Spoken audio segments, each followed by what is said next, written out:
તો આજની આપણી વાર્તા છે લક્ષ્મી અને ભાગ્યમાં મોટું કોણ. નાનું સરખું એક ગામડું હતું. ગામમાં ધનવાન અને સુખી ખેડૂત અને વેપારી રહેતા હતા. આ જ ગામમાં ગરીબ કઠિયારો એની પત્ની સાથે રહેતો હતો. ગરીબ કઠિયારો રોજ જંગલમાં લાકડા કાપવા જાય છે. અમીર શેઠના ઘરે લાકડા વેચી અને પોતાનું ગુજરાન ચલાવે છે.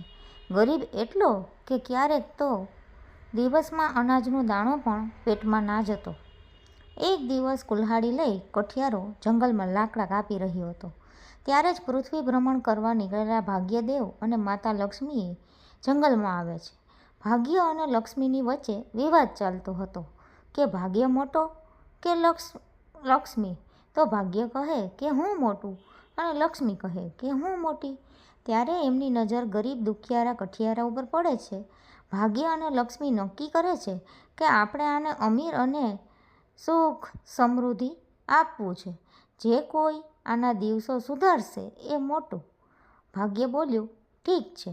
લક્ષ્મીજી કઠિયારાની પાસે જાય છે અને કઠિયારાને કહે છે કે હું ધનની દેવી છું.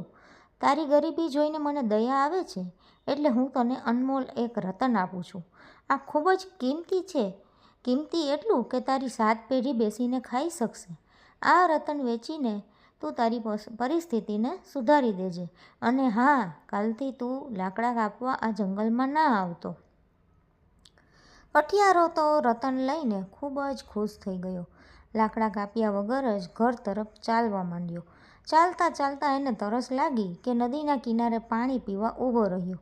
ખોબો ભરીને પાણી પીવે છે ત્યાં તો એની જોડેનું રતન નદીની અંદર પડી જાય છે. કઠિયારો હાથ લંબાવે ત્યાં સુધી તો એક માછલી આવીને એ મોતીને ગળી પણ જાય છે. થોડી જ વારમાં સૂરજ આથમી જશે. હવે પાછું જંગલમાં લાકડા કાપવા નથી જવું. આમ વિચારીને તે કઠિયારો ઘરે આવે છે. ઘરમાં ખાવા માટે કંઈ હતું નહીં. પત્ની પૂછે છે, આજે કેમ લાકડા કાપીને નથી લાવ્યા? તમે જંગલમાં નહોતા ગયા?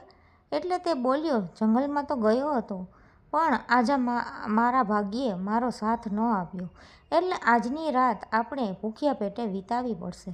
વહેલી સવારે કઠિયારો તો પાછું કુલ્હાડી લઈને જંગલમાં જાય છે.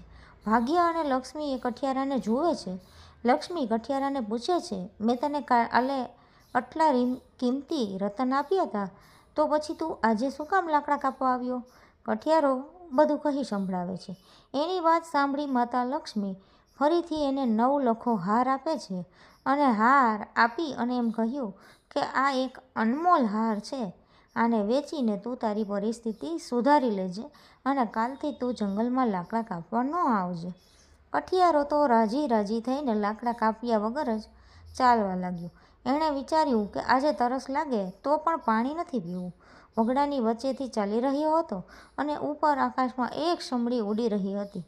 એણે કઠિયારાના હાથમાં ચમકતો એ હાર જોયો તો એને થયું કે આ તો કંઈક ખાવાની વસ્તુ છે. સમડી તો કઠિયારાના હાથમાંથી એ હાર લઈ ઊંચે આકાશમાં ઉડી જાય છે અને કઠિયારો નિરાશ થઈ જાય છે અને ખાલી હાથે જ ઘરે પહોંચે છે. 2 દિવસથી ભૂખ્યા પતિ પત્ની પાણી પીને પાછા સૂઈ જાય છે. સવાર પડે તો કઠિયારો ફરીથી કુલ્હાડી લઈને જંગલમાં ગયો. આ વખતે ભાગ્યે બ્રાહ્મણનું રૂપ ધારણ કર્યું છે અને કઠિયારા જોડે જાય છે. એમને જઈને કહ્યું કે એ કઠિયારા, આજે લાકડા કાપીશ નહીં. હું તને 1 રૂપિયો આપું છું. તું એ રૂપિયો લઈને ગામમાં જાજે પણ જે તને પેલું સામે મળે એની જોડેથી એ વસ્તુ ખરીદી લેજે. કઠિયારાને બ્રાહ્મણની વાત ગમી નહીં પણ 2 દિવસથી ભૂખ્યો હતો એટલે હાથમાં હિંમત પણ નહોતી કે તે લાકડા કાપી શકે. 1 રૂપિયામાં એ ટાઈમે 5 જણાનું ભોજન મળતું. કઠિયારો તો 1 રૂપિયો લઈને ગામની તરફ ચાલે છે. ગામના પાદરે એને એક માછીમાર મળે છે અને કઠિયારો ભગવાનનો મોટો ભક્ત હતો એટલે માછલી ખાતો નહોતો પણ એ બ્રાહ્મણની વાત ટાળી પણ ન શક્યો. એને એ મોટી માછલી ખરીદી અને ઘરે ગયો. 2 દિવસથી ભૂખી પત્ની એના હાથમાં માછલી જોઈ ગુસ્સાથી લાલ થઈ ગઈ. કઠિયારો પોતાની પત્નીને બધું કહી સંભળાવે છે.